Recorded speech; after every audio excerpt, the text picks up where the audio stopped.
नमस्कार, सगरमाथा प्राइम समाचारमा स्वागत छ। म राधिका तामाङ। नमस्कार, म अर्जुन नेपाल। सगरमाथा प्राइम समाचार सुरु गरौं अहिलेसम्मका मुख्य समाचारबाट।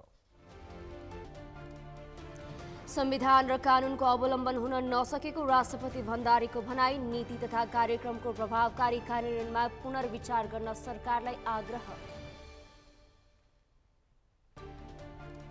संसदीय समितिको बैठकमा सदस्यहरू बीच नै भनाभनको स्थिति। संविधानभन्दा माथिको विशेषाधिकार चाहिने सांसदहरूको मानसिकता। त्रिभुवन अन्तर्राष्ट्रिय विमानस्थलका महाप्रबन्धक घुस लिएको अभियोगमा निलम्बनमा घुस खुवाएर काम गर्ने परिपाटी अन्त्य गर्ने पर्यटन मन्त्री किरातीको घोषणा। टर्की र सिरियामा गएको शक्तिशाली भूकम्पमा परि मृत्यु हुनेको संख्या बढ्दै हालसम्म 22,000 भन्दा बढीको मृत्यु।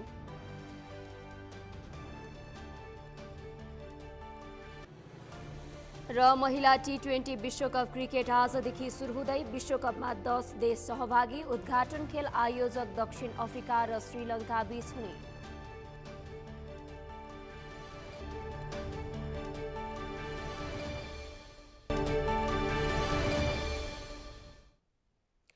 अब समाचार विस्तारमा। राष्ट्रपति विद्यादेवी भण्डारीले संविधान र कानूनले प्रत्याभूति गरेका विषयहरू पूर्ण रूपमा अवलम्बन गर्न अझै बाँकी रहेको बताउनु भएको छ। राष्ट्रपति भण्डारीले आफ्नो नीति तथा कार्यक्रमहरूको प्रभावकारी कार्यान्वयनका लागि पुनर्विचार गर्न सरकारलाई आग्रह समेत गर्नुभयो। आज संघीय संसदको संयुक्त बैठकमा सम्बोधन गर्दै उहाँले महिलामाथि हुने सबै प्रकारका हिंसा अन्त्य गर्न नसक्नुको कारणको खोजी गर्नुपर्ने पनि जोड दिनुभयो।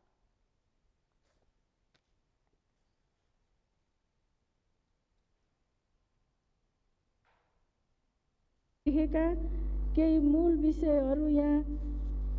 विषयहरू मात्र यहाँ राखेको छु। यी बाहेकका थुप्रै काम गर्नुपर्नेछ। वर्तमान सरकार गठन भएपछि सरकारले नीतिगत प्राथमिकता र न्यूनतम कार्यक्रम अघि सारेको छ।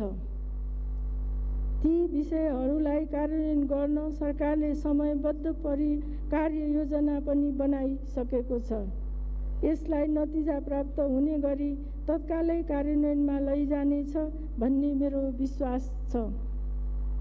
नेपाल सरकारले आगामी आर्थिक वर्षको नीति तथा कार्यक्रम तयार गर्दा यी सबैलाई समेट्दै आवश्यक स्रोत व्यवस्थापन गर्ने नै छ भन्ने विश्वास लिएको छु। राष्ट्रपति भण्डारीले स्वास्थ्य क्षेत्रमा रोग प्रतिरोधात्मक क्षमता विकास गर्नका लागि पर्याप्त प्रयास गर्नुपर्ने पनि बताउनुभयो।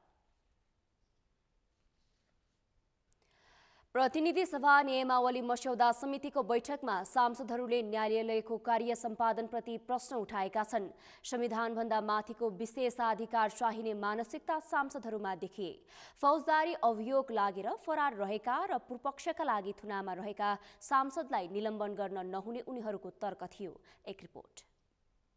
शुक्रबार सिंहदरबारमा बसेको प्रतिनिधि सभा नियमावली मस्यौदा समितिको बैठकमा स्वतन्त्र सांसद अमरेश कुमार सिंह र राष्ट्रिय प्रजातन्त्र पार्टीका प्रमुख सचेतक ज्ञान बहादुर शाहीले अदालतको कार्य सम्पादनप्रति संशय व्यक्त गरेका हुन्।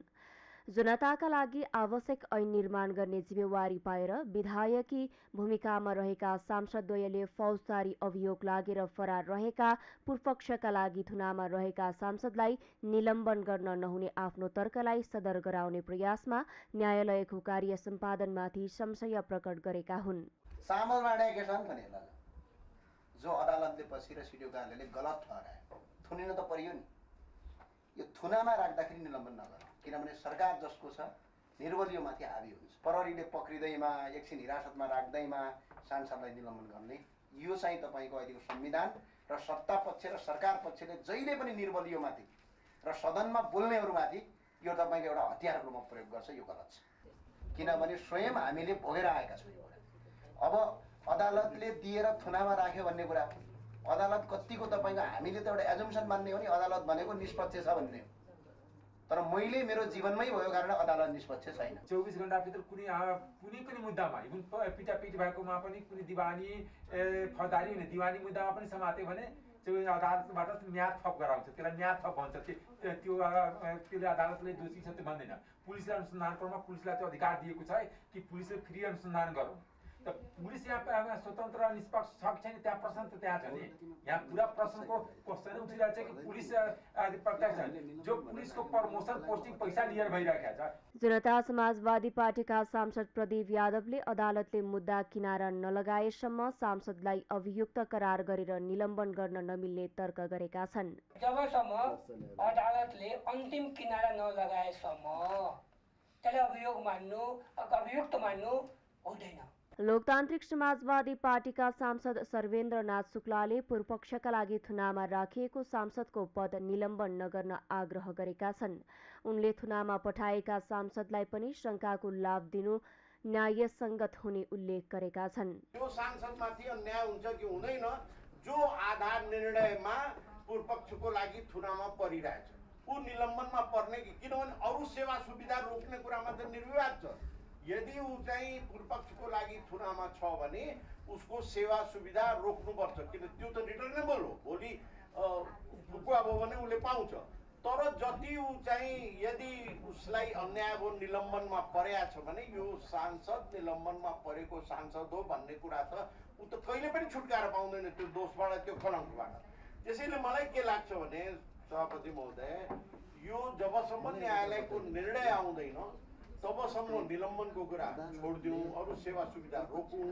प्रतिनिधि सभा नियमावली मस्यौदा समितिको बैठकमा नेपाली कांग्रेसका सांसद दिलेन्द्र प्रसाद बडुले भने अदालतको आदेशमा शङ्का नगर्न आग्रह गरेका थिए। जुडिसियरी आदेशले भइसकेको आदेशलाई पनि हामी फेरि शङ्का राज्य तहबाटै हुने जायतीभित्र नजोडौँ भन्छु म। हुनसक्छ प्रहरीको हिरासतमा रहँदासम्म र अदालत नपुग्दासम्मको अवधिलाई हामी दोषी मान्न पनि त भएन नि। त्यसकारणले ऊ दोषी हुने नहुने एउटा समय होला, तर अभियुक्त भइसकेका हुन्छ र जुडिसियरी आदेशले हुन्छ। त्यसकारण अदालतलाई त कम्तीमा सम्मानै गर्नुपर्ला नि अदालती आदेशलाई। फौजदारी अभियोगका आरोपित सांसदको सेवा सुविधा र निलम्बन सम्बन्धी व्यवस्थाका बारेमा सांसदहरूको मत भिन्न भएपछि बैठकमा यो विषयमाथिको छलफलले लामो समय लिएको थियो। बहुमत हुँदाहुँदै पनि सुदूरपश्चिम प्रदेशमा सत्ता साझेदार दलको सरकार ढलेपछि त्यसको प्रभाव केन्द्रमा पनि पर्न देखिएको छ। सरकार गठन भएको 1.5 महिनामै दलहरूबीच तिक्तता बढ्दै जाँदा कतै गठबन्धनको भविष्य राष्ट्रपतिको निर्वाचनसम्म पनि रहँदैन कि भन्ने विश्लेषण हुन थालेको छ। यस राष्ट्रपतिको निर्वाचनका सवालमा सत्ता गठबन्धनकै दलबीच मत नमिल्दा त्यसले थप सङ्कट सृजना गर्ने अनुमान गरिएको छ। सत्तारूढ दलहरूबीच मतभेद बढ्दै जाँदा केन्द्रदेखि साथै प्रदेशमा प्रतिपक्षको भूमिकामा पुगेको नेपाली कांग्रेसको भने सत्तारोहण सुरु भएको छ। अमृत ढकालको रिपोर्ट। सरकार सञ्चालनका लागि स्पष्ट बहुमत हुँदाहुँदै पनि सुदूरपश्चिम प्रदेशमा नेकपा एमालेको नेतृत्वमा बनेको सरकार ढलेपछि त्यसले केन्द्रीय राजनीतिमा समेत प्रभाव पार्न सक्ने देखिएको छ। सरकार गठन भएको 1.5 महिनामै सत्तारूढ दलहरू बीच तिक्तता बढ्दै जाँदा सत्ता गठबन्धनको भविष्य समेत सङ्कटमा परेको छ। शक्ति बाँडफाँडका विषयमा सत्तारूढ दलहरू बीच मतभेद बढ्दै जाँदा केन्द्रदेखि साथै प्रदेशमा प्रतिपक्षको भूमिकामा पुगेको कांग्रेसको सत्तारोहण सुरु भएको छ। यसलाई अत्यन्त हामीले सकारात्मक हिसाबले हेरेका छौँ। अब एउटा जुन कम्पन गयो पश्चिमबाट त्यसको धक्का राजधानीमा पनि पर्छ र त्यसले गर्दाखेरि अब यो फेरि आस्ते आस्ते त्यो गठबन्धन टुटेर पुरानै गठबन्धनतिर आउने बाटोमा अगाडि बढेको मैले देख्दछु। नागरिक उन्मुक्ति पार्टीले विश्वासको मत नदिएपछि सुदूरपश्चिम प्रदेशमा नेकपा एमालेबाट मुख्यमन्त्री बनेका राजेन्द्र सिंह रावल नेतृत्वको सरकार ढलेर कांग्रेसका कमल बहादुर शाहको नेतृत्वमा नयाँ सरकार गठन भएको छ। कारागारमा रहेका संरक्षक रेशम चौधरी लगायतलाई रिहाई गर्न सरकारले लिखित प्रतिबद्धता नगरेपछि नागरिक उन्मुक्ति पार्टीले विश्वासको मत नदिएको हो। सरकार गठनकै लागि तत्कालीन देउवा सरकारले टिकापुर घटनामा जन्मकैदको सजाय भोगिरहेका रेशम चौधरीलाई छुटाउन अध्यादेश ल्याएको थियो, तर त्यति बेला एमालेले उक्त अध्यादेशको चर्को विरोध गर्यो। अहिले त्यही अध्यादेश एमालेका लागि गलपासो बनेको माओवादी केन्द्रका नेताहरूको बुझाइ छ। स्वतन्त्र पार्टीका सभापति रवि लामिछानेलाई गृह मन्त्रालयमा फर्काउन प्रधानमन्त्रीले नमान्दा एमाले चिडिएको छ। त्यसमाथि आफ्नो भागमा परेको प्रदेशको मुख्यमन्त्री बिचैमा गुमाउँदा एमाले रुष्ट छ। भद्र सहमति बेगर माओवादी केन्द्रले राष्ट्रपतिमा साझा उम्मेद्वार खोज्ने रटानले एमाले सशङ्कित बनेको छ। शक्ति बाँडफाँडका विषयलाई लिएर सत्ताधारी दलहरूबीच असन्तुष्टि चुलिएका बेला राष्ट्रपतिको निर्वाचन अघि नै पुरानै लोकतान्त्रिक वाम गठबन्धन बिउतने विश्लेषण समेत सुरु भएको छ। यद्यपि एमाले नेताहरूले भने गठबन्धनमा देखिएका समस्यालाई समाधान गर्दै गठबन्धन कायम राख्नुको विकल्प नरहेको दावी गरेका छन्। सुदूरपश्चिमको सरकार जो छ त्यो गठबन्धनको कारणले ढलेको होइन। अब गठबन्धनभित्र मतभेदहरू हुन्छन्, त्यो छलफलद्वारा मतभेदहरूलाई समाधान गर्ने कुरो आउँछ, समस्याहरू आउँछन्, जटिलताहरू आउँछन्। तर त्यो जटिलतालाई फुकाउने भनेको नेतृत्व पङ्क्ति बसेर त्यसलाई फेरि सहजतामा लैजाने अनि त्यसलाई समाधानको बाटोमा लग्ने त्यो प्रक्रियामा भइरहने कुरो हो, भइरहेछ। निर्वाचन सम्पन्न भएर सरकार गठन भएको 1.5 महिना पनि बितेको छैन, तर दलहरूको स्वार्थ नमिल्दा सरकार ढाल्ने र ढलाउने खेल सुरु भइसकेको छ। निर्वाचनमा स्थिरता र स्थायित्वको नारा बोकेर मत मागेका पुराना हुन् अथवा नयाँ, सबै दलहरू सत्ताकै लागि जनमतलाई प्रयोग गर्न खोजेको पछिल्ला राजनीतिक घटनाक्रमले देखाएको छ। सगरमाथा टेलिभिजनका लागि क्यामेरामा सन्तोष चन्दका साथमा अमृत रकाल, काठमाडौँ। नेपाली काङ्ग्रेसका सांसद चन्द्रप्रसाद भण्डारीले नेपालमा नेताहरूलाई कानुन नलागेको बताउनु भएको छ।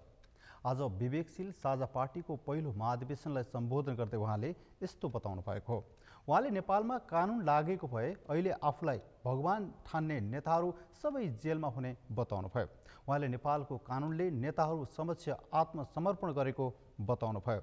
उहाँले आफूहरूले लडेर ल्याएको प्रणालीमा सबै फुलहरू फुल्न पाउने भन्दै विवेकशील साझा पार्टी लगायत वैकल्पिक शक्तिहरूले देशका लागि काम गर्न आवश्यक रहेको बताउनु भयो।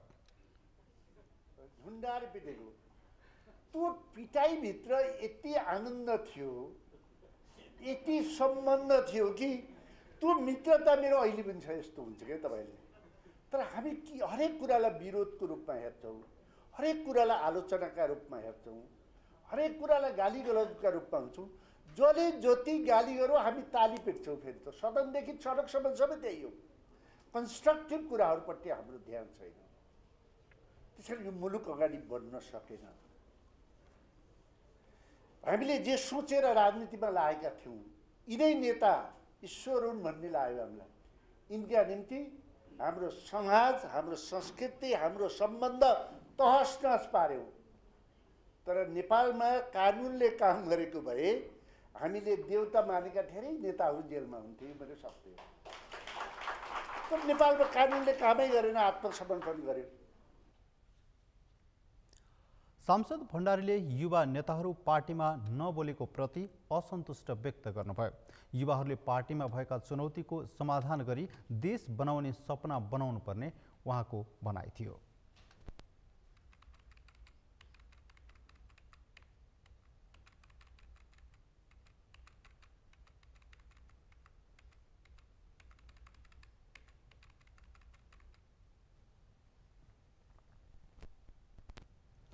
सगरमाथा प्राइम समाचारमा अब पालो भएको छ विश्रामको। विश्रामपछि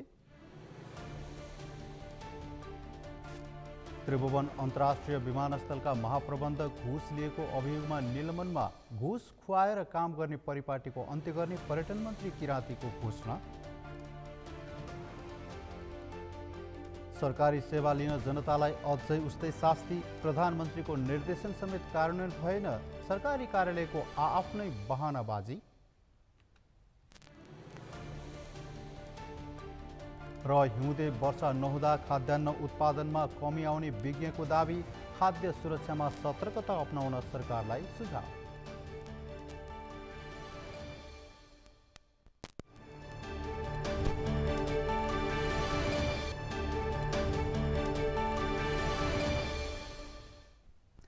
विश्रामपछि सगरमाथा समाचारमा स्वागत छ। अब बाँकी समाचार। जनमत पार्टीका अध्यक्ष चन्द्रकान्त राउतले वैकल्पिक शक्तिको एजेन्डा बोकेर आउनेहरूलाई स्थापित दलहरूले नै सिद्ध्याउने गरेको आरोप लगाउनु भएको छ। आज विवेकशील साझा पार्टीको पहिलो महाधिवेशनलाई सम्बोधन गर्दै उहाँले यस्तो बताउनु भएको हो।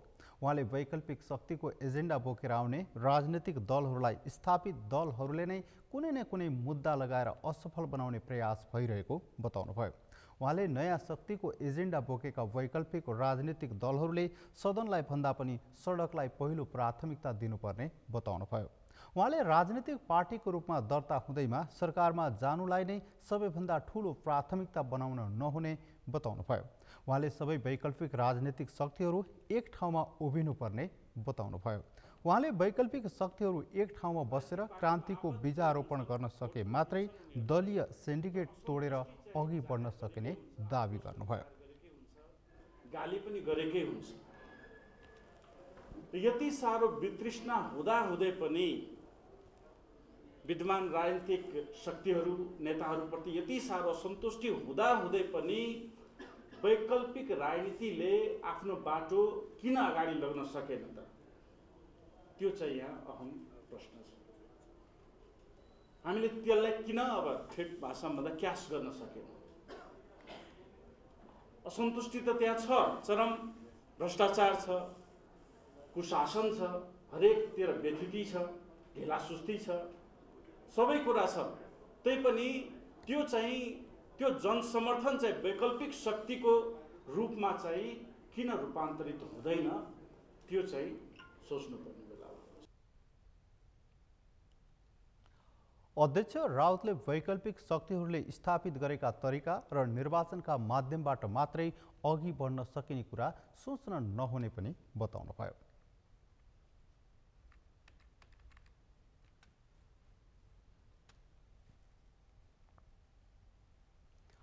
आगामी चैत्र 5 गते त्रिभुवन विश्वविद्यालयले स्वतन्त्र विद्यार्थी युनियन सोभियुको निर्वाचनको मिति घोषणा गरेको छ। चुनावको मिति नजिकिएसँगै विद्यार्थी सङ्गठनहरू निर्वाचनको तयारीमा जुट्न थालेका छन्। करिब 14 वर्षदेखि हुन नसकिरहेको सोभियुको चुनाव आउँदो चैत्रमा हुने निश्चित भएको छ। तर पछिल्लो समय सोभियुको औचित्यमाथि नै प्रश्न उठ्न थालेको छ।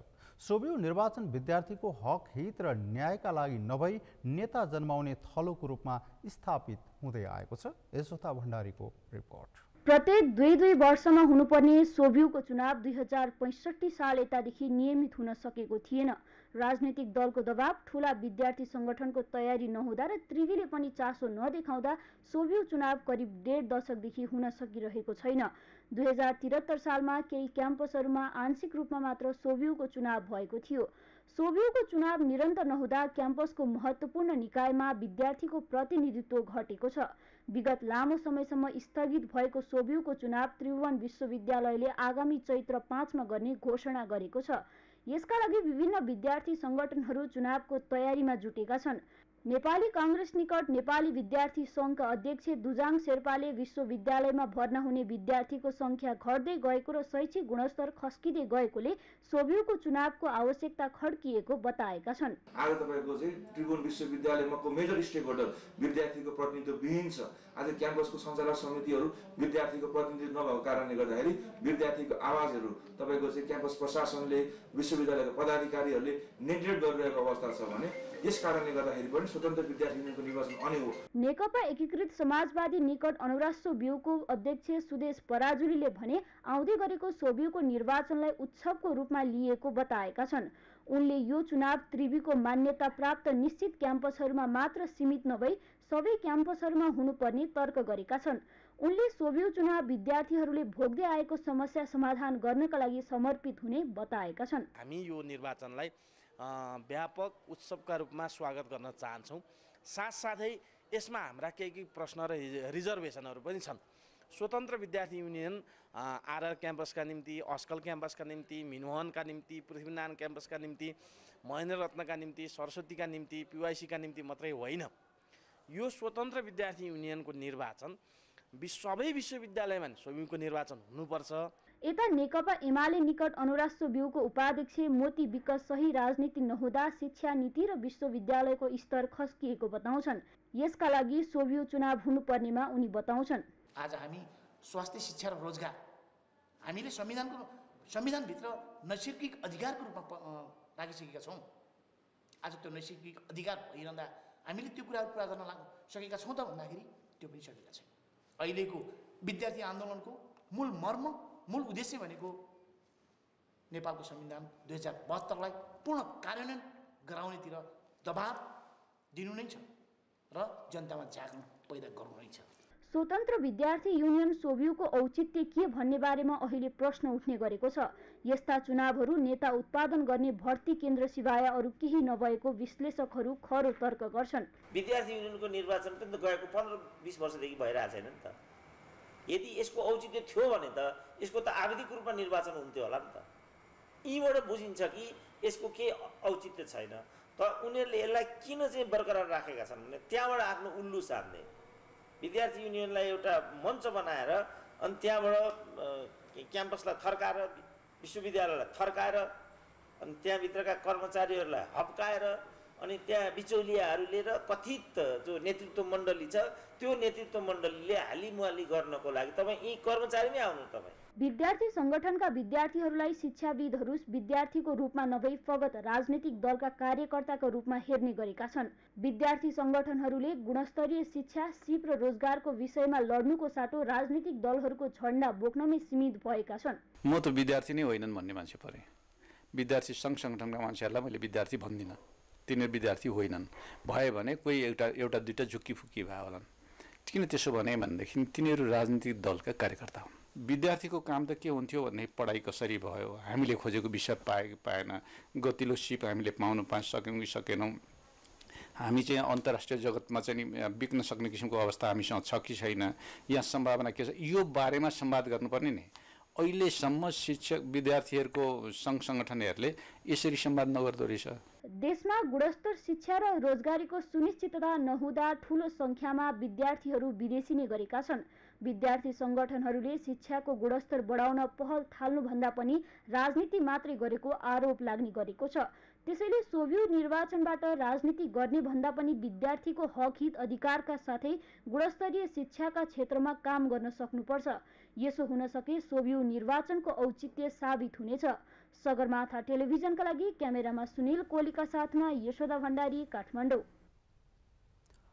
सुदूरपश्चिमका मुख्यमन्त्री कमल शाहले पद तथा गोपनीयताको शपथ लिएका छन्। बिहिबार प्रदेशसभामा विश्वासको मत नपाएपछि एमाले संसदीय दलका नेता राजेन्द्र सिंह रावलले राजीनामा दिएपछि शाह संविधानको धारा 168 को 3 अनुसार मुख्यमन्त्री नियुक्त भएका हुन्।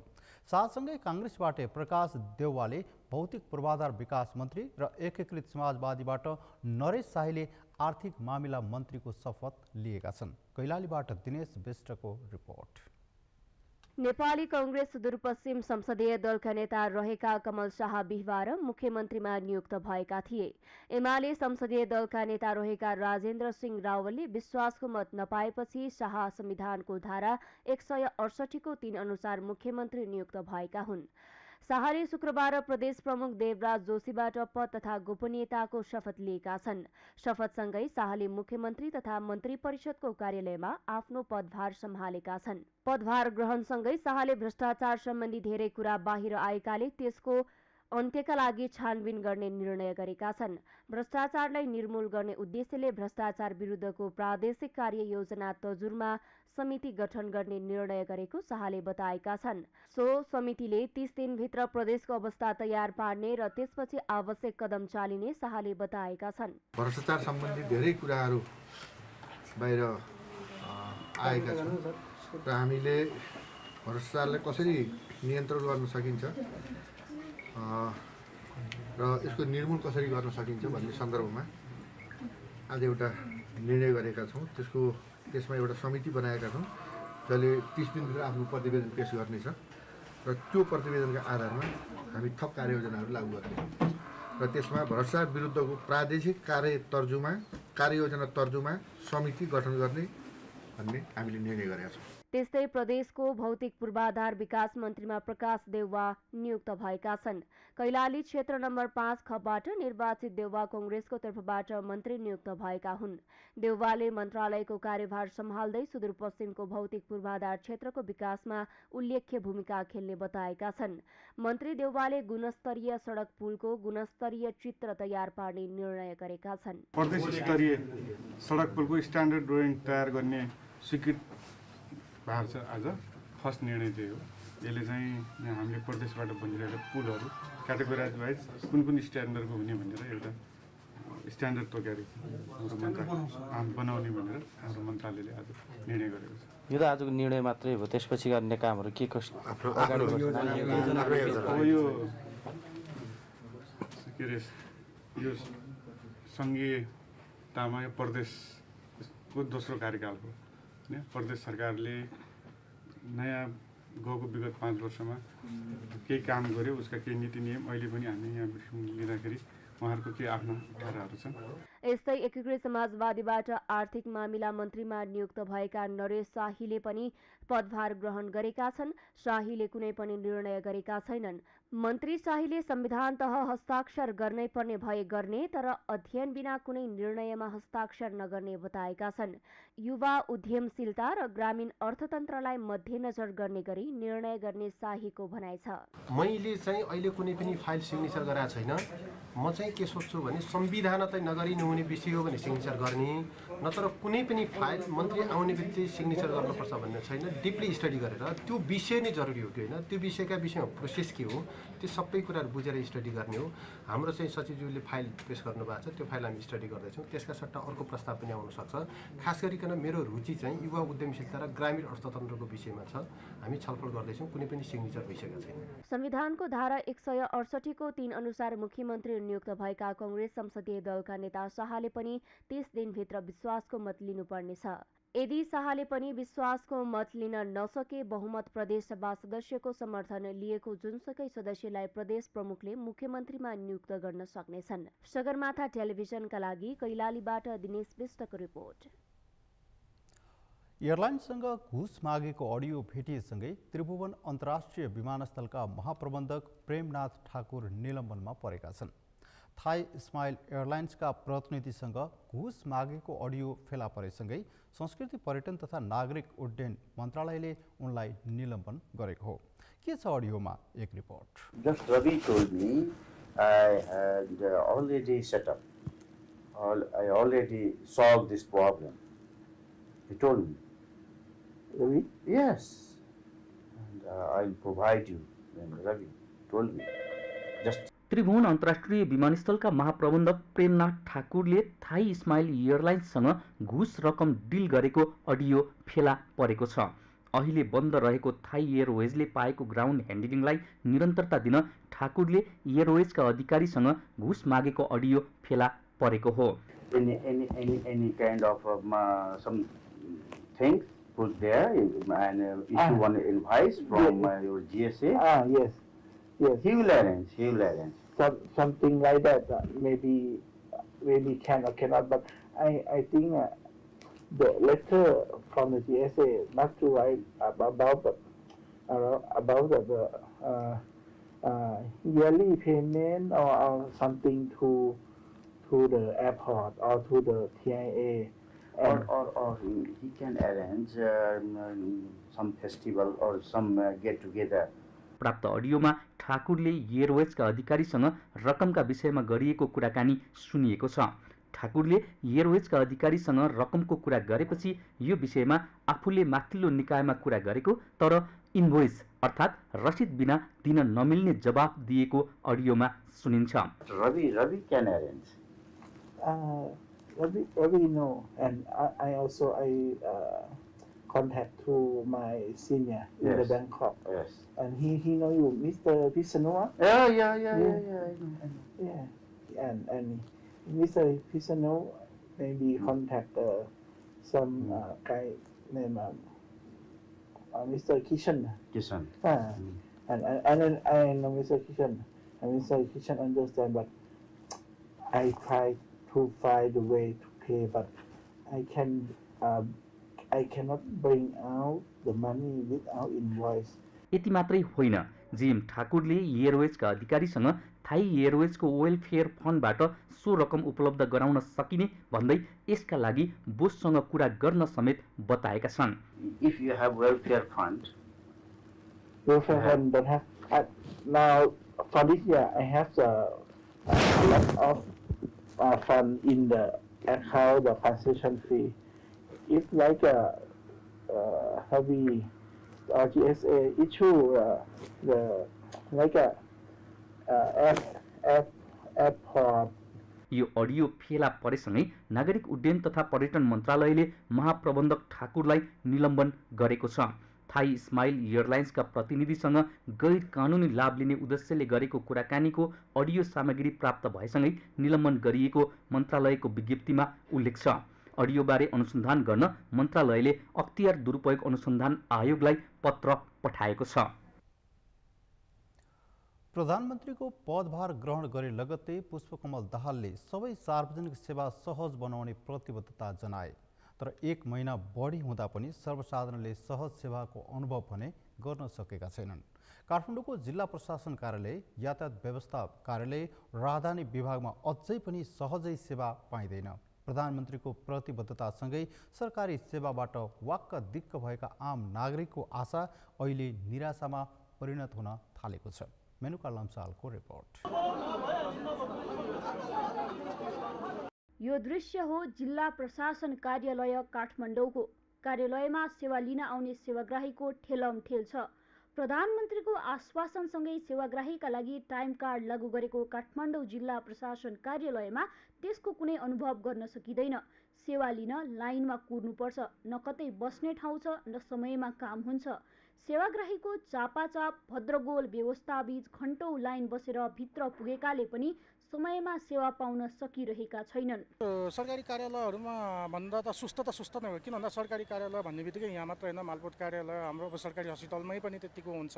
तर अब त्यो हिजोको दिन नहोस् भन्ने हाम्रो पनि चाहना हो र नेतृत्व तहमा बसिरहनु भएका व्यक्तिले पनि यो सम्बन्धी चाहिँ सोच्नु भयो भने तपाईँ हामी सबैलाई चाहिँ राहत पुग्छ भन्ने मेरो आशा हो। प्रशासन कार्यालय मात्र होइन, यातायात व्यवस्था कार्यालय, राहदानी विभाग, मालपोत कार्यालयहरूमा पनि उस्तै अवस्था छ। प्रधानमन्त्री दाहालले मन्त्री परिषदको पहिलो बैठकमै सार्वजनिक सेवालाई सरल र कम खर्चिलो बनाउने गरेको निर्णय अझै कागजमै सीमित छ। सर्वसाधारणले अझै पनि सार्वजनिक सेवा पाउन ठुलै लडाई नै जित्नुपर्ने अवस्था छ। नागरिकता, राष्ट्रिय परिचय पत्र, राहदानी, सवारी चालक अनुमति पत्र लगायतका लिँदा नागरिकले प्रत्येक कार्यालयमा लामो लाइनमा बस्नुपर्ने बाध्यता छ। एउटै विवरण धेरै ठाउँमा पेश गर्नुपर्ने, ठाउँ-ठाउँमा पटक विवरण दिनुपर्दा अनावश्यक समय, लागत र झन्झट सर्वसाधारणले बेहोर्नु परिरहेको छ। बाहिर धेरै मान्छेहरूको लाइन छ हैन, त्यो कन्फ्युजनमा हुनुहुन्छ। त्यो छ भित्र छिरिसकेपछि चाहिँ यहाँ चाहिँ कोअर्डिनेट गर्नु भएको छ। भित्रको सिस्टम चाहिँ ठिकै लाग्यो। तर सबैभन्दा प्रब्लम चाहिँ मैले पर्सनली फिल गरेको चाहिँ फर्म भर्ने नै समस्या छ के। मान्छेलाई म्यानुअली भर्ने बनाइदिए पनि हुन्थ्यो होला। यहाँ ल्याएर सबै डेट लिनुपर्ने, त डेट लिन सबैभन्दा झ्याउ छ क्या अहिले चाहिँ। त्यसमा अझै करेक्सन गरिदिएदेखि अझै सहज हुन्थ्यो भन्ने मलाई चाहिँ लागेको छ। अब यो चाहिँ कस्तो भन्दाखेरि अब हामीले चाहिँ यसलाई एडप्ट गर्न सिकिसक्यौँ कि, किनकि जहिले आए पनि त्यही हो। अब जति कम्प्लेन गरे पनि त्यही हो। अब हामीले यसलाई चाहिँ एडप्ट गर्न सिकिसक्यो होइन। अब यस्तै हो भनेर बसिसक्यो। अब जति आवाज उठायो आफै नराम्रो हुन्छ। अब यहाँनिर हामीले कसैले गएर कम्प्लेन गऱ्यो भने माथिको निकाय पनि हामीलाई नि हुन्छ कि हो यसले कम्प्लेन गरे त्यही भनेर अलिकति डर हुन्छ क्या मान्छेमा। मैले चाहिँ भएको कुरा भनेर त्यही जस्तो फिल हुन्छ। त्यही भएर अब जति सिस्टममा ल्याउँछ भने पनि 1 हप्ता 2 हप्ता चल्छ, त्यसपछि जस्ताको त्यस्तै हुन्छ यहाँनिर चाहिँ। धेरै भिडभाड र अस्तव्यस्त हुने राहदानी विभागमा केही संरचनाको व्यवस्थापन गर्नुका साथै जिल्ला बाहिरका सेवाग्राहीले आफ्नै जिल्लाबाट मात्रै राहदानी लिने व्यवस्था मिलाइएको छ। धेरै भिडभाड र अस्तव्यस्त हुने राहदानी विभागमा केही संरचनाको व्यवस्थापन गर्नुका साथै जिल्ला बाहिरका सेवाग्राहीले आफ्नै जिल्लाबाट मात्रै राहदानी लिने व्यवस्था मिलाइएको छ। तर कहिले उपकरणमा समस्या त कहिले कर्मचारीको अपाच्य कार्यशैलीले सहजै सेवा नपाउने सेवाग्राहीको गुनासो छ। यता सरकारी कार्यालय भने कार्यालयको भौतिक संरचना र देशभरिका सेवाग्राही आउँदा सेवा दिन असहज भएको तर्क गर्छन्। मेन कारण चाहिँ हाम्रो यो अफिसको लेआउट स्ट्रक्चर, जुन बिल्डिङ छ त्यो स्ट्रक्चर नमिलेको कारणले चाहिँ भिड देखिएको हो। साधारणतया पब्लिक 7 दिन मध्ये कुन दिन धेरै आउँछ भन्ने हामी पूर्वानुमान गर्न सक्दैनौँ। कुनै दिन पब्लिक एकदम छट्टै घर दिनुहुन्छ र कर्मचारी त्यतिकै बस्नुपर्ने हुन्छ भने कुनै दिन पब्लिक एकदम धेरै आइदिनुहुन्छ अनि भिड देखिन्छ। र तपाईँहरूले देखेको भिड भनेको धेरैवटा सेवा एकै ठाउँबाट फरक फरक साइडतिर जानुपर्ने हुँदाखेरि एकै ठाउँ भिड देखिया हो। आज अलिकति भिड देखिया हो, अन्य दिनमा चाहिँ यति धेरै भिड छैन। नेपालका अधिकांश सरकारी कार्यालयहरूमा सहजै सेवा पाउन निकै मुस्किल छ। सजिलै सेवा पाउने प्रधानमन्त्रीको आश्वासन र प्रतिबद्धता कहिले पूरा होला भनेर कुरेर बस्नुको विकल्प छैन। सगरमाथा टेलिभिजनका लागि क्यामेरामा लिम बहादुर खत्रीका साथमा मेनुका लम्सालको रिपोर्ट। जलवायु परिवर्तनका कारण हिउँदे वर्षा नहुँदा खाद्य चक्रमा समस्या पर्न सक्ने भन्दै विज्ञहरूले खाद्य सुरक्षामा सतर्कता अपनाउन सरकारलाई सुझाव दिएका छन्। जलवायु परिवर्तनका कारण विगतको तुलनामा यसपटक हिउँदमा वर्षामा कमी आएकोले विज्ञहरूको यस्तो भनाइ आएको हो। देशका अधिकांश स्थानमा वर्षा हुन नसकेकाले हिउँदमा हुने खाद्यान्न उत्पादनमा कमी हुनुका साथै अन्य वातावरणीय समस्याहरू उत्पन्न हुन सक्ने प्रति सरकारलाई विज्ञहरूले सचेत गराएका हुन्।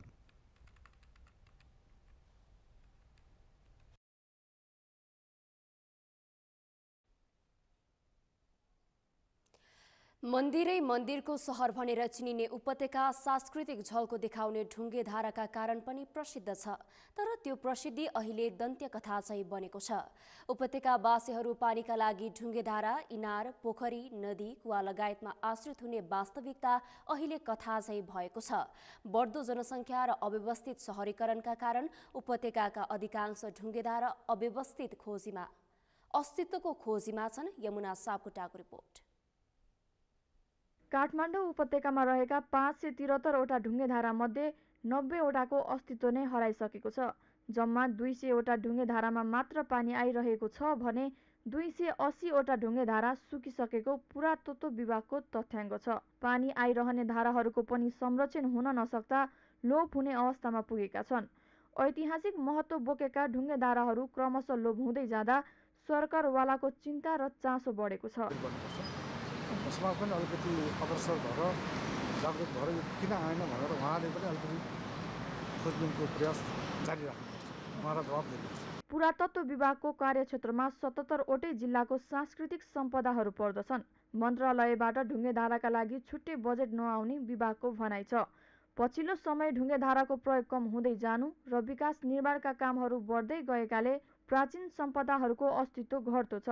तसर्थ विभागको नजरमा परेका र स्थानीय तथा ढुङ्गेधारा अभियन्ताले संरक्षणको माग गरे अनुसार बजेट विनियोजन गरी कार्य गर्ने गरेको विभागले जनाएको छ। ढुङ्गेधाराको लागि बजेट पर्टिकुलर ढुङ्गेधाराकै लागि भनेर चाहिँ बजेट त हुँदैन, तर पुरातत्व विभागले चाहिँ देशभरिका मतलब 77 जिल्लाको चाहिँ सांस्कृतिक सम्पदाहरूको चाहिँ संरक्षण गर्नुपर्ने दायित्व पुरातत्व विभागको होइन। त्यो भित्र चाहिँ ढुङ्गेधाराहरू पनि पर्छ, प्राचीन पोखरीहरू पनि पर्छ, अनि तपाईँको मोनुमेन्टहरू, सत्तल, धर्मशाला, मन्दिरहरू, गुम्बा, पुरानो छ भने मस्जिदहरू पनि पर्छ। त्यो सबै पुरातत्व विभागको कार्यक्षेत्रभित्र पर्छ। तपाईँले जुन भन्नुभयो ढुङ्गेधाराको लागि चाहिँ बजेट आउँछ कि आउँदैन भन्ने सन्दर्भमा चाहिँ हाम्रो आफ्नो नजरमा परेका ढुङ्गेधारा पुरातत्व विभागले बजेट प्रस्ताव गरेर काम गरिरहेको हुन्छ र प्लस सरकारवाला जो व्यक्तिहरू हुनुहुन्छ, जुन संस्थाहरू हुनुहुन्छ, उहाँले पनि यो ढुङ्गेधाराको लागि चाहिँ संरक्षण गरिदिनु पर्यो भन्नुभयो भने चाहिँ त्यस्तोको लागि चाहिँ हामीले चाहिँ बजेट प्रस्ताव गरेर काम गर्ने गरेका छ। धाराको अलिकति लोप भएको हो कि अवस्था हो कि भन्ने चाहिँ लाग्छ। र अहिलेको सन्दर्भमा चाहिँ कतिपय हाम्रो बाटो विस्तार गर्ने क्रममा ढुङ्गेधाराहरू लोप भइरहेका छन् होइन। अब कतिपय चाहिँ बस्तीले गर्दा ढुङ्गेधाराहरू लोप भइरहेका छन्। प्राचीन सभ्यता र संस्कृतिका प्रतीक ढुङ्गेधाराहरूको लोप भइरहँदा संरक्षणका लागि सरकारी निकाय तथा स्थानीय दुवै पक्षले चासो नदेखाएको देखिन्छ। संरक्षणमा गम्भीर हुन सके ऐतिहासिक मौलिकताका साथै कला र संस्कृति पनि जोगाउन सकिन्छ। सगरमाथा टेलिभिजनका लागि क्यामेरामा सुनिल कोलीका साथमा यमुना सापकोटा, काठमाडौँ।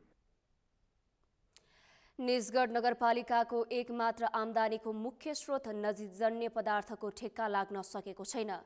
नगरपालिकाले सूचना प्रकाशित गरी ठेक्का बन्दोबस्ती आह्वान गरे पनि कुनै व्यवसायीहरूले चासो नराख्दा ठेक्का लाग्न नसकेको हो। निजगढ नगरपालिकाले लगाउँदै आएको नदीजन्य पदार्थ उत्खनन, सङ्कलन, बिक्री वितरण विरुद्ध उच्च अदालत जनकपुर अस्थायी इजलास वीरगञ्जमा परेको रिट खारेज भएसँगै ठेक्का लगाउने बाटो खुलेको थियो। सरकारले नदीजन्य पदार्थ खपत हुने क्रसर उद्योगलाई कहिले बन्द कहिले खुलाउने गरेसँगै ठेक्का लाग्न नसकेको हो। बाराबाट जितलाल श्रेष्ठको रिपोर्ट। बाराको निजगढ नगरपालिकाले यही माघ 25 गते ई-विडिङ अर्थात् विद्युतीय टेन्डर खोले पनि कुनै व्यक्ति फर्म वा व्यवसायले भरेको पाइएको छैन। निजगढ नगरपालिकाले बकैया खोला, धनसार बगर, शक्ति र लाल भक्तलाल खोलाबाट 1,56,14,744 घनफिट नदीजन्य पदार्थ उत्खनन, सङ्कलन र बिक्रीका लागि भ्याट बाहेक न्यूनतम 12,49,17,952 रुपैयाँमा ठेक्का साकारका लागि सूचना आह्वान गरेको छ। विद्युतीय बोलपत्र चाहिँ आह्वान गर्नुपर्ने कानुनी व्यवस्था छ। सो अवधिभित्र पनि कुनै बोलपत्रदाताले बोलपत्र पेश नभएमा पुनः 7 दिनको म्याद राखी बोलपत्र आह्वान गर्नुपर्ने कानुनी व्यवस्था रहेको छ। गत वर्ष भ्याट बाहेक 12,88,15,752 रुपैयाँमा सोही परिमाणको नदीजन्य पदार्थ उत्खनन, सङ्कलन र बिक्रीका लागि टेन्डर आह्वान गर्दा 13,51,00,000मा ठेक्का लिएका थिए। यता खोला ठेक्का नलागे पनि निजगढ नगरपालिकाले कर्मचारी नगर प्रहरीलाई खटाई नदीजन्य पदार्थ उत्खनन तथा निकासी कर सङ्कलन गरी आन्तरिक राजस्वलाई सुरक्षित गर्दै आइरहेको छ। अनि जुन हाम्रो जीसस भन्छ नि उसको चाहिँ 3842 रुपैयाँ 425 सेफ्टी अनुसार हो। स्थानीय तहले नदीजन्य पदार्थको ठेक्का लगाए पनि उक्त अधिकांश नदीजन्य पदार्थ क्रसर उद्योगमा बिक्री हुने गरेको छ। एकातिर आर्थिक मन्दी, अर्कोतिर अदालतको ढिलाइ अनि सरकारले लामो समयदेखि क्रसर उद्योगहरूको नवीकरण नगरी पटक पटक विद्युत आपूर्ति बन्द हुने हुँदा करोडौं लगानी डुब्ने त्रासले ठेकेदारहरूले ठेक्कामा रुचि नराखेको देखिन्छ। सगरमाथा टेलिभिजनका लागि बाराबाट जितलाल श्रेष्ठको रिपोर्ट। सरकारले गुलाबको फूल आयातमा रोक लगाएको छ। बाहिरी देशबाट आयात भएका फूलमा शत्रु जीवको उच्च जोखिम देखिएकाले प्लान्ट क्वारेन्टाइन तथा विषादी व्यवस्थापन केन्द्रले आयातमा रोक लगाएको हो। फूल आयातमा अर्को सूचना जारी नभएसम्मका लागि प्रतिबन्ध लगाएको हो। आयातमा प्रतिबन्ध हुँदा व्यापार व्यवसायमा समस्या भएको पुष्प व्यवसायीहरूको गुनासो छ। यमुना सापकोटाको रिपोर्ट। सरकारले गुलाबको फूल आयातमा प्रतिबन्ध लगाएको छ। अब भारत तथा तेस्रो मुलुकबाट गुलाबको फूल आयात गर्न पाइने छैन। फूल निर्यातका लागि 93% अन्य मुलुकमा निर्भर भइरहेको अवस्थामा सरकारले गुलाबको फूल आयातमा रोक लगाएको छ। कृषि तथा पशुपक्षी विभाग अन्तर्गतको प्लान्ट क्वारेन्टाइन तथा विषादी व्यवस्थापन केन्द्रले एक परिपत्र जारी गरी गुलाबको फूल आयातमा रोक लगाएको जानकारी गराएको छ। बिरुवा तथा बिरुवाजन्य वस्तुहरूमा शत्रु जीव जोखिमको आकलन गरेको छ। केन्द्रको प्राविधिक मापदण्ड अनुरूप र बिरुवा स्वास्थ्यता प्रमाण पत्र अनुसार विदेशी बिरुवाहरूलाई प्रवेश अनुमति पत्र जारी गर्ने गरेको छ। केही दिन अघि वीरगञ्ज नाकाबाट आएका भारतीय गुलाबका फूलहरूमा शत्रु जीवको उच्च जोखिम देखिएकाले केही समयका लागि खुल्ला रूपमा आयात गर्न रोक लगाएको केन्द्रले बताएको छ। प्राविधिक तथा आवश्यक मापदण्ड अनुसार केही शर्तहरू लागू भए लगत्तै प्रवेशमा अनुमति पत्र जारी गर्ने केन्द्रको भनाइ छ। केन्द्र र यस केन्द्रका प्रमुखज्यूको संयोजकत्वमा रहेको प्राविधिक कार्यदलको अघिल्लो बैठकमा पनि यो विषयमा छलफल भएको थियो र त्यसमा कार्यदलका सदस्यहरूले चाहिँ हामीले वर्कआउट गरिराखेकै अवस्था थियो र वीरगञ्जबाट मात्रै साबिकमा आइरहेको फुलहरू हिजो हामीलाई प्राप्त सूचना अनुसार भैरवा लगायतका अन्य नाकाहरूबाट पनि पैठारी भइरहेको सूचना प्राप्त भयो र त्यसपछि हामीले त्यसको प्राविधिक मापदण्ड र आवश्यकताहरूको बारेमा हामीले छलफल गरिराखेकै अवस्थामा यसलाई चाहिँ खुलेआम भित्रिन दिनु हुँदैन र केही शर्तहरू राखेर शर्तसहित त्यसलाई चाहिँ पैठारी गर्न अनुमति दिनुपर्छ भन्ने हिसाबले हिजो मात्रै हामीले सबै कार्यालयहरूमा सर्कुलर गरेर तत्कालका लागि प्रवेश अनुमति पत्र जारी नगर्नको लागि चाहिँ निर्देशन गरिएको हो। प्लान्ट क्वारेन्टाइन तथा विषादी व्यवस्थापन केन्द्र अन्तर्गतका अन्य कार्यालयहरूबाट आगामी निर्णय नभएसम्मका लागि गुलाबको फूल आयातमा अनुमति पत्र नदिन केन्द्रले जानकारी दिएको छ। तर समय समयमा आउने गरेका यस्ता प्राविधिक कारणले स्वदेशी फूल उत्पादकहरूलाई केही टेवा पुग्ने देखिन्छ। सगरमाथा टेलिभिजनका लागि क्यामेरामा मिनाज शाहीका साथमा यमुना सापकोटा, काठमाडौँ। सरकारले गुलाबको फूल आयातमा रोक लगाएको छ। प्लान्ट क्वारेन्टाइन तथा विषादी व्यवस्थापन केन्द्रले एक परिपत्र जारी गर्दै अर्को निर्णय नभएसम्मका लागि फूल आयातमा प्रवेश अनुमति पत्र नदिने जानकारी गराएको हो। यसै सन्दर्भमा हामीले आजको सगरमाथा जनबोलीमा सर्वसाधारणलाई सोधेका थियौं। फूल आयातमा प्रतिबन्ध लगाउने सरकारको निर्णय तपाईलाई कस्तो लाग्यो? हेरौं उनीहरूको भनाई उनीहरूकै शैलीमा।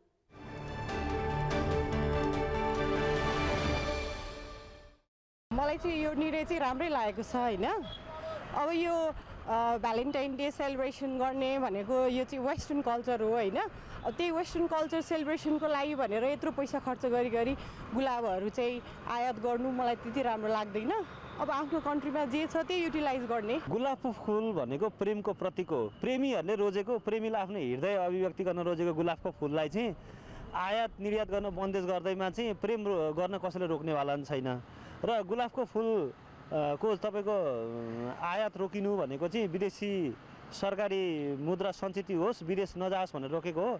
सरकारी मुद्रा सञ्चित गर्ने हो, कमाएको पैसा रोक्ने भन्दा भ्रष्टाचार पो रोक्नु पर्छ। भ्रष्टाचार रोक्ने अनि जनताले करबाट तिरेका, ट्याक्सबाट तिरेका कुरालाई चाहिँ सही रूपमा गर्ने, सदुपयोग गर्ने, नेताले चाहिँ भ्रष्टाचार नगर्ने भन्दा हाम्रो त्यतिकै पुगिहाल्छ नि। त्यही कारणले यो सञ्चित गुलाबको आयात निर्यात रोक्दैमा केही हुनेवाला छैन। होइन, यो सरकारको निर्णय स्वागत योग्य लाग्छ मलाई, किनभने अब विदेशी गुलाबको फुल निर्यातमा आयातमा प्रतिबन्ध लगाइरहेछ नि, त्यसको स्वागत योग्य छ। किनभने स्वदेशी नै उत्पादन, स्वदेशी नै आफ्नै देशको गुलाबको फुल पाउँदा आफ्नै स्वदेशी नै सामान किनमेल गर्दा, सदुपयोग गर्दा झनै राम्रो लाग्छ मलाई।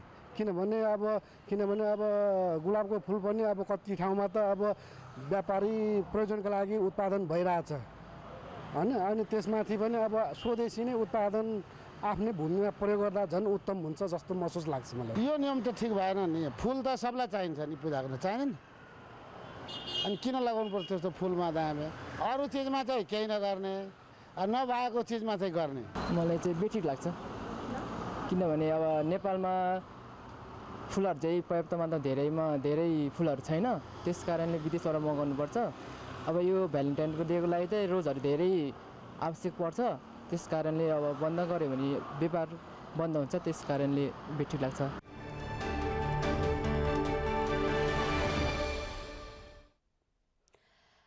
भोजपुरमा 2 दिनसम्म सञ्चालन भएको निशुल्क स्वास्थ्य शिविरमा 663 जनाले स्वास्थ्य सेवा लिएका छन्। हिजो र आज शुक्रबार 2 दिन सञ्चालित शिविरमा आँखा, दाँत, बालरोग र स्त्री रोग गरेर 663 जनाले स्वास्थ्य सेवा लिएका हुन्। स्वास्थ्य शिविर आँखा सम्बन्धी 219 जना, दाँत सम्बन्धी 229, बालरोग सम्बन्धी 60 र स्त्री रोग सम्बन्धी 155 जनाले सेवा पाएका छन्। गरिबीका कारण उपचारबाट वञ्चित रहेका स्थानीय आफ्नै ठाउँमा निशुल्क स्वास्थ्य उपचार आउँदा खुसी भएका छन्।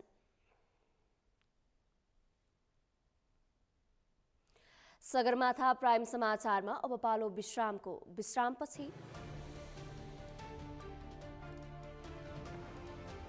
टर्की र सिरियामा गएको शक्तिशाली भूकम्पमा परि मृत्यु हुनेको संख्या बढ्दै हालसम्म 22,000 बढीको ज्यान गयो।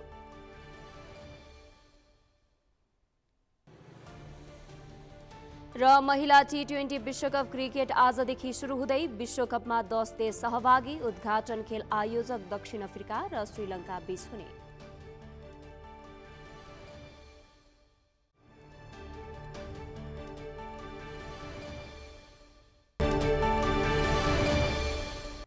सगरमाथा प्राइम समाचारको अन्त्यमा मुख्य समाचार पुनः एकपटक।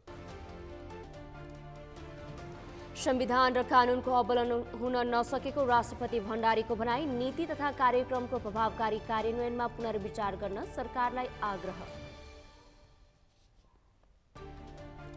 संसदीय समितिको बैठकमा सदस्यहरू बीच नै भनाभनको स्थिति। संविधानभन्दा माथिको विशेषाधिकार चाहिने सांसदहरूको मानसिकता।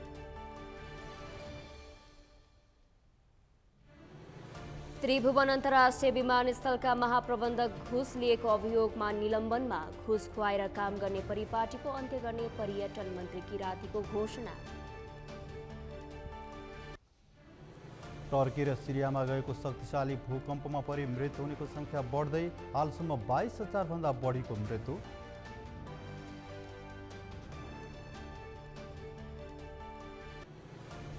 र महिला T20 विश्वकप क्रिकेट आजदेखि सुरु हुँदै विश्वकपमा 10 देश सहभागी। उद्घाटन खेल आयोजक दक्षिण अफ्रिका र श्रीलङ्का बीच हुने।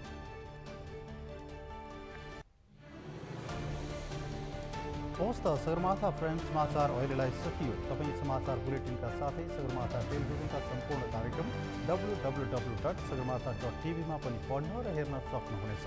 साथै युट्युबमा youtube.com/sagarmatha.tv नेपालमा हेर्न सक्नुहुनेछ। तपाईँ हामीलाई फेसबुकमा पनि facebook.com/STV नेपालमा फलो गर्न सक्नुहुनेछ। समाचारको शिखर नेपालको गौरव, नेपालको पहिलो न्युज च्यानल सगरमाथा टेलिभिजन हेर्दै गर्नुहोला। नमस्कार। नमस्कार।